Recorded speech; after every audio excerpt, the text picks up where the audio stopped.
அரங்கில் அமர்ந்திருக்கும் ஐயாமார்களே, அம்மாமார்களே, குட்டி குருமன்களே, நண்டு நட்லிகளே, உங்கள் யாவருக்கும் எங்கள் பட்டிமன்ற குழுவின் சார்பாக பொங்கல் நல்வாழ்த்துக்களை தெரிவித்துக் கொள்கிறோம். ஐயா, என்னைய சிங்கப்பூர் சீமையில சிறப்புரையாற்ற கூப்பிட்டாங்க, சிங்கார சென்னையில சொற்பொழிவாற்ற கூப்பிட்டாங்க. இத்தனையும் விட்டுவிட்டு இன்னைக்கு நான் ஏன் இங்க வந்து உட்கார்ந்துருக்கேன் தெரியுமுங்களா? எல்லாம் இந்த ஆர்கன்சா தமிழ் சங்கத்தோட தனி சிறப்புங்க, தனி சிறப்புங்க. உங்களுக்கு ஒண்ணு தெரியுமாங்க, நாங்க இன்னைக்கு எதை பத்தி பேச போறோம்னுட்டு எங்க தலைப்பு என்னன்னு தெரியுமாங்க?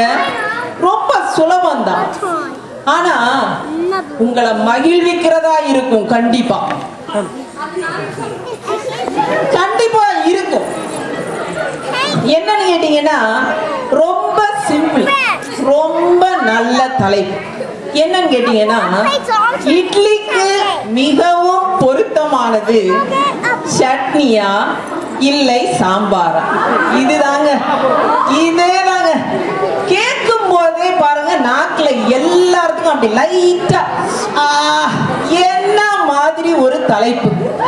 இப்ப பாத்தீங்கன்னா, இட்லிக்கு மிகவும் பொருத்தமானது சட்னியே என்று பேச வருகிறார்கள் நமது தென் மாவட்ட சிங்கங்கள். யாருன்னு கேட்டீங்கன்னா, லிட்டில் ராக்கின் கலக்கல் ராணி திருமதி ஜோஷிதா அவர்கள். அடுத்தது யாருன்னு பாத்தீங்கன்னா, திருமதி ஜோஷ் கோமதி அவர்கள். இல்லை இல்லை, சாம்பாரே மிகவும் பொருத்தமானது என்று கூற வருபவர் சிங்கார சென்னையில் இருந்து திருமதி ஜெயந்தி அவர்களும் திருமதி சுதா அவர்களும். இப்போ இட்லிக்கு ரொம்ப பொருத்தம் நம்ம சட்னி தான். என்னங்க ஜோஷிதா, வாங்க கலக்குங்க.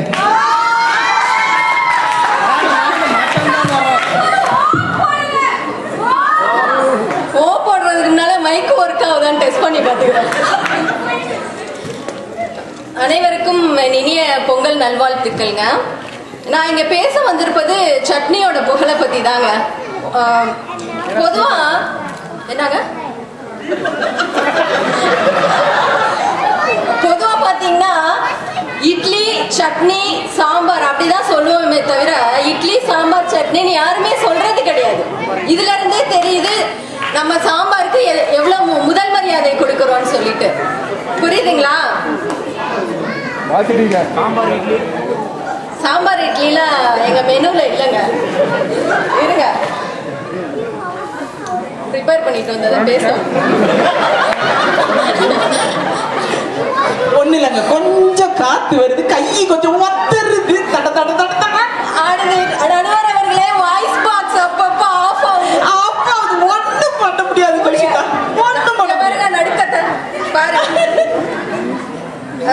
நடுவர் சப்பம்மா அவர்களே, நம்ம தேசிய கொடி கலர் எடுத்துக்கோங்க. கண்டிப்பா. அதுல ஆரஞ்சு நம்ம தக்காளி சட்னிங்க, வெள்ளை கலர் நம்ம தேங்காய் சட்னி, பச்சை கலரு நம்ம புதினா சட்னி. இதை விட ஒரு பெரிய வழக்கத்தை எவனாலும் சட்னி சொல்ல முடியாது. பாத்தீங்களா? புது புது விளக்கத்தை கொடுத்திருக்கீங்க ஜோஷிதா அவர்களே. தேசிய ஒருமைப்பாட்டை நீங்க இந்திய கொண்டு வந்திருக்கீங்க. அதுவும் ஆமா, தேசிய ஒருமைப்பாடு கவனிக்கப்பட வேண்டிய விஷயங்க, சாதாரண விஷயம் இல்ல. கண்டிப்பா. சரிங்களா? ஒண்ணும் இல்ல, சாம்பார் சாம்பார் சாம்பார்னு சொல்லி பாருங்க, அது எதுல போய் முடியுது? பார்ல முடியுதுங்க, பார்ல முடியுது.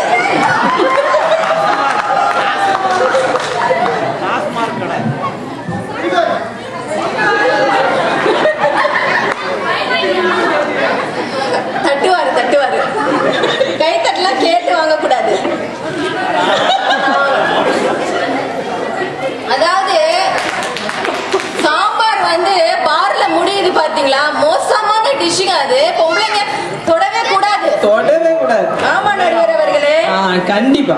குடும்பம் விளங்குமா சொல்லுங்க. குடும்பம் விளங்குமா ஐயா? விளங்காது. சாம்பார சாப்பிட்டு குடும்பம் விளங்குமா ஐயா? பாரு அது பாரு பார் இருக்கே அதனால விளங்க. ஆமா. அப்புறம் இன்னொன்னு தெரியுமாங்க, சட்னி வந்து ஒரு இன்டர்நேஷனல் டிஷ்ஷுங்க. வேர்ல்ட் லெவல்ல பாப்புலரான டிஷ் ரெக்கார்டு சொல்லுது. ரெக்கார்டு சொல்லுது நம்மளுக்கு. என்ன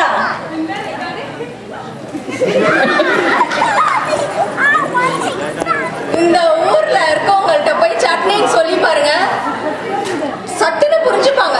அதே சாம்பார்னு சொல்லி பாருங்க, தெரியாது. அவர்களே முழிப்பாங்க, நம்ம தப்பா சொல்ற மாதிரி முழிப்பாங்க நம்மளை பார்த்து. சட்னினா சட்டுன்னு புரிஞ்சுக்குவாங்க. சட்டுன்னு நடுவர் அவர்களே,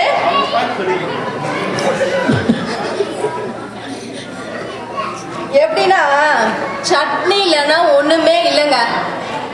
அது எதுக்கு தெரியுமா சட்னின்னு பேர் வந்திருக்கு? அது சட்டுன்னு பண்ணிடலாம், அதனால சட்னினே பேர் வச்சிருக்காங்க. இது தெரியுமா உங்களுக்கு? எப்படி? அப்புறம் இன்னொன்னு பாத்தீங்கன்னா, சட்னினா சட்டுன்னு பண்ணிடலாம். இந்த சாம்பார் இருக்காங்களே வச்சு குழப்பிக்கிட்டே இருக்க வேண்டியதான், ஒன்னும் குழம்பி போயிரும் மண்டை. இல்ல நடுவர் அவர்களே? என்ன நடுவர் அவர்களே, நான் பாட்டுக்கு பேசிட்டு இருக்கேன், உங்க சைட்ல இருந்து ரியாக்ஷனே இல்ல எனக்கு. நீங்க ரொம்ப நல்லா பேசுறீங்கம்மா, உங்களை நான் குறுக்கிட வேண்டாம்னு நினைக்கிறேன். சரி, ஓகே. அப்புறம் நம்ம சட்னி எப்படின்னா, பசியா வர கணவனுக்கு சட்டுன்னு நம்ம மேகி நூடுல்ஸ் மாதிரிங்க, 2 மினிட்ஸ்ல ரெடி ஆயிடும். 2 மினிட்ஸ்ல? ஆமா, கவனிக்கப்பட வேண்டிய விஷயங்க. முதல்வன் படத்துல நம்ம அர்ஜுன் அவர்களுக்கு சரவண பவன் கொத்தமல்லி சட்னியை எவ்வளவு அழகா சொல்லியிருக்காங்க, உங்களுக்கு தெரியுமா? அழகா அழகா. அதுக்கு நாங்க பொறுப்பு இல்ல, அது வேற டிபார்ட்மெண்ட்.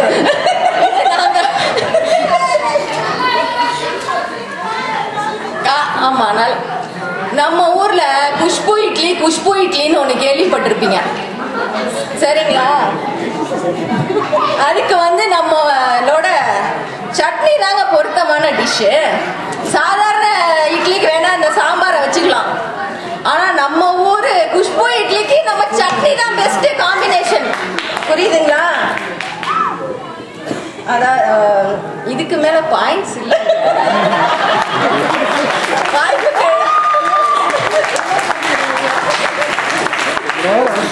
வாய்ப்புக்கு நன்றி பாராட்டி விடைபெறுகிறேன். நன்றி. மிக்க நன்றி ஜோஷிதா அவர்களே. சட்னியில தேசிய ஒருமைப்பாட்டை மிக அழகாக விளக்கிட்டு போயிருக்காங்க நம்ம ஜோஷிதா அவர்கள். இன்னும் ஒண்ணு சொன்னாங்க, கணவர் அப்படி வருவாராம், இவங்க அப்படி இன்ஸ்டன்டா பசியோட வருவாராம், இன்ஸ்டன்டா 2 மினிட்ஸ்ல அப்படி சட்டுன்னு சட்னியை வைப்பாங்களாமா. இப்போ இதுக்கு நம்ம அப்படி இன்ஸ்டன்டா ஒரு பதில நம்ம சுதா கொடுப்பாங்கன்னு நினைக்கிறேன். வாங்க சுதா அவர்களே.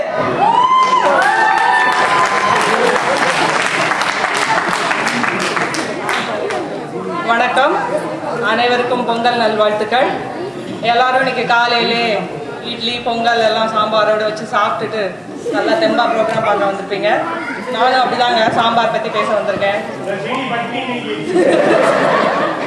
அது எப்படியோங்க குடும்ப ரகசியத்தை வெளியில தயவு செய்து யாரும் சொல்லாது.